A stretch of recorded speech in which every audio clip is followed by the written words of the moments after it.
is awesome to be here in the state of Arizona, where Turning Point Action and Turning Point USA are both headquartered.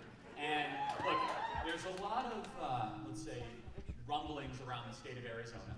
People, Biden and his outside groups, they are spending $1 million a day to try to turn this state blue.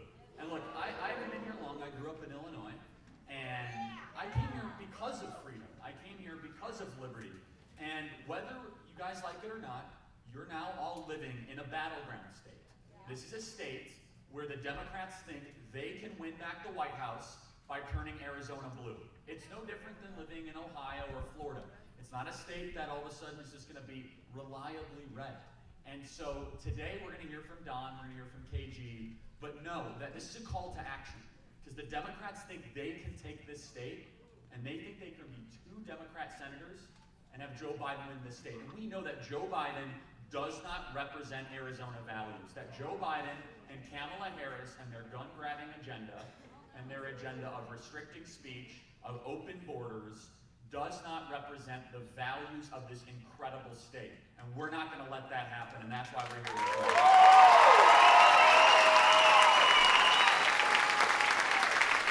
So we are barnstorming the country. Every Saturday we are doing Super Saturday events. This Saturday we are knocking on thousands of doors up in Congressional District 1, up in Flagstaff, Arizona.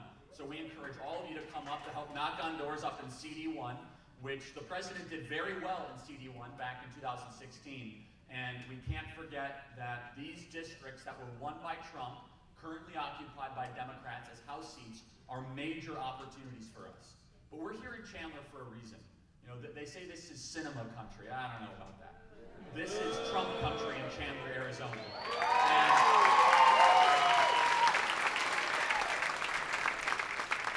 this state is going to be won if Republicans turn out and we're able to tell the truth about Joe Biden and his radical agenda, what they want to do for this country and for the state. Now, mind you, I know it can be very confusing listening to Joe Biden. By the way, congratulations. This gathering today is bigger than any event I think Joe Biden has ever done in the history of the Joe Biden. In fact, I see our amazing students for Trump leaders here. For all 5 of them, you are bigger than a Joe Biden rally. So congratulations. And so, but Joe Biden represents, as I mentioned, open borders, late-term abortions, radical justice on the Supreme Court. By the way, let's just ask, should President Trump fill that seat, or should President Trump fill that seat?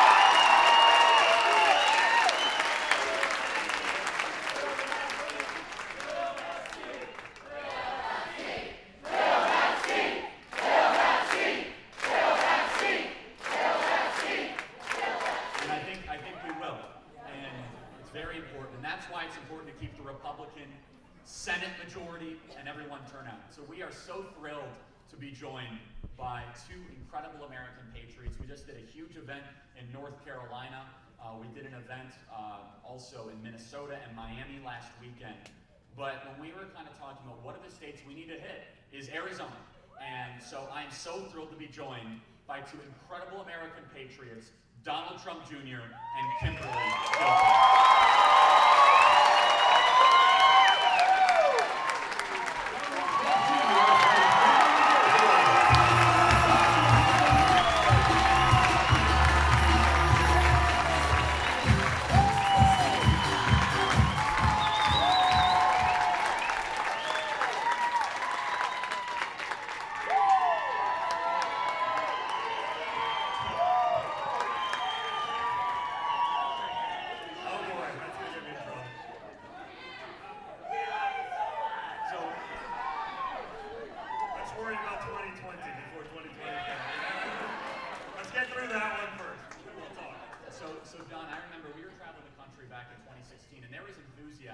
But I've never seen energy like this. People are more motivated than ever to go and vote, especially with how the Democrats have been patronizing and attacking conservatives. What are you seeing across the country? And by the way, welcome to Arizona.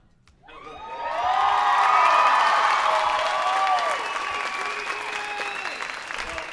it's great to be here, but no, you're right. The enthusiasm is insane. And I think, honestly, even from people who were on the fence, or even people who are, the few non-radicalized Democrats, the ones that still have some sense, those people, they've watched what's going on, Charlie, and in the last 6 months, they've said, you know what, I've had enough. The Democrat Party has left me.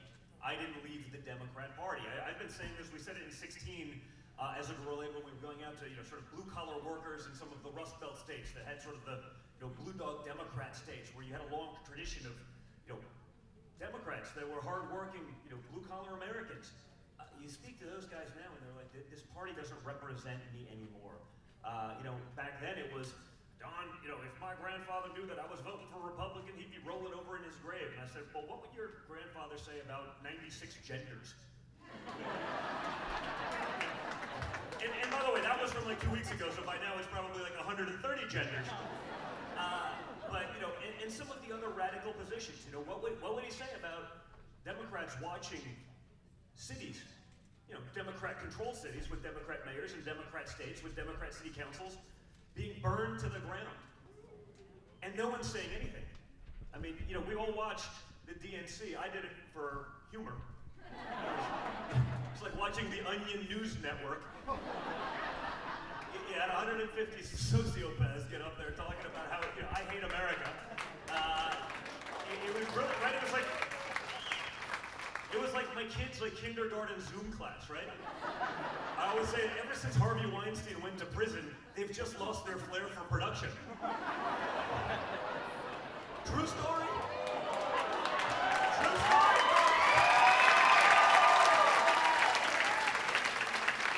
So I'm sitting there watching this thing, and I couldn't believe it. Hundreds of speakers, not one person was willing to condemn the Joe Biden voters burning down Democrat cities all over the country. Not one. You would think, again, that would be a position you could take, which is, peaceful protests are great, but, you sort of draw the line at watching buildings burn. Well, and Don, they only started to denounce it when Don Lemon, the pseudo spokesperson for the Democrat Party, did his Skype call. And Fredo. Yeah, with Fredo. And when all of a sudden they were kind of exchanging late-night notes on why the polls are tightening, and Don Lemon was like, you don't understand. This is showing up in the polling. And I saw that, wait a second. Oh yeah, all the businesses being burned down, the people being shot in the streets, that's not that important. But Don, the polling is tightening. Now we have to start talking about it. Well, and that's what I was looking at it sort of, as a business guy myself, I go, this is the first time in American history where you get into less trouble for burning down someone's business than you do for opening up your own business to feed your family. And so, I do think there are reasonable people that may not be diehard conservatives that are watching just the tacit acceptance of the Democrat Party, the things that are the big party platform issues, and they've said, you guys have lost me. You walked away. This is not our Democrat Party. This is not my grandparents' Democrat Party. It's not even our parents' Democrat Party. It's a party that doesn't represent much of what America stands for, and always has. And so, it's sort of a shame, but you see that. You see that here in Arizona, right? You said it best in your intro. I mean, this used to be a solid red state, and now, all those people who can't stand what's going on in California, they move. The problem is they bring 95% of the crap that they're escaping with them. And so, that's why we need people to be mobilized. That's why we need you guys out there aggressively making whatever phone calls you'd be making, whatever donations you'd be making, whoever door knocking you can do. Whatever you would do on November 4th if you woke up and Kamala Harris was president, because we all know that's the real case, right? I mean, no one believes Joe Biden's going to really be in charge, right? You had Crazy Nancy holding the House, right? Marie Antoinette of the 21st century. And crying Chuck Schumer in the Senate. Whatever you would do to prevent that disaster scenario for America, which would leave America totally unrecognizable within a few years, whatever you would do then, do it now. This election is in process. It is going on. There are states that are already voting. This thing's not 43 days out or whatever it is. It is right now. And so we need you guys all involved in all of it.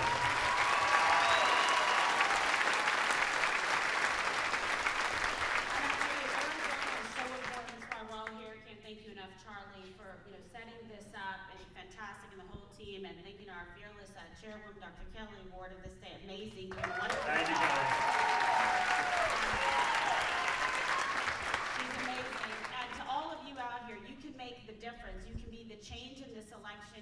set the course for history, for this country, essentially to save it by making sure that President Trump gets reelected and guess what else?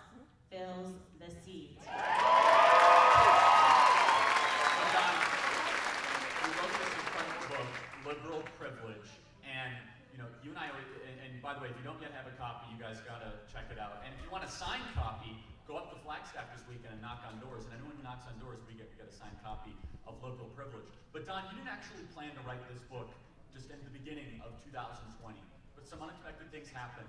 And what I love about this book is you're actually doing the work that the activist media refuses to do. Yeah, that was the thesis of the book. I mean, I had no intention of writing another book. I mean, it was less than a year ago, Charlie, where we were doing the Triggered book tour. And so I had no intention of doing it. I figured I'd be too busy, but then all of a sudden, remember, you couldn't go to work, your kids couldn't go to school, or some of you kids couldn't actually go to school, and you couldn't go to church. You got ticketed for going to church. So I'm sitting at home with Kimberly, which is nice for a while. Kimberly's pretty tough. She works me to death. No one works harder than Kimberly because she's got sort of this incredible qualities of being a workaholic insomniac with no hobbies. So I get that, like, 3 o'clock in the morning, you gotta make a fundraising call. I'm like, who the hell are you calling at 3 o'clock in the morning? He's like, no, it's on the West Coast, it's only midnight. I go, leave these people alone, Kimberly. So you can run, but you'll only die tired. To escape from Kimberly and some of this, and no, she was a big help with it, I started looking and researching our opponent. I decided to self-publish for a couple reasons. The publishing world is obviously very liberal, and we know friends, they're getting text messages, if you're pushing that messaging, we're not gonna publish your next book.